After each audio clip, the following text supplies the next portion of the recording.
এই ওখানে দড়ি মানে বস্তা ছিঁড়ে ছিঁড়ে আমি তো বস্তা নিয়ে এসেছি, দড়িটা নিয়ে আসি।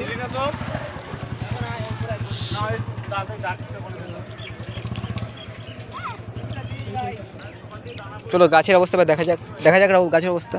এটা হচ্ছে রাহুল, গাছের অবস্থা দেখা যাক।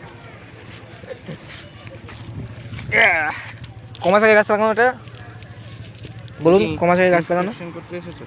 প্রায় 3 মাস। গাছের অবস্থা দেখুন, রিকেট রোগ হয়েছে মনে হচ্ছে। আপনি বলুন, গাছটা লাগিয়ে কি আমরা সাকসেস পাবো? হয়তো পেতে পারি, অবশ্যই পাবো, কেন পাবো না, ঠিক একদিন গাছ বড় হবে। রাহুল আপনি কি বলছেন? আপনার মতন বড়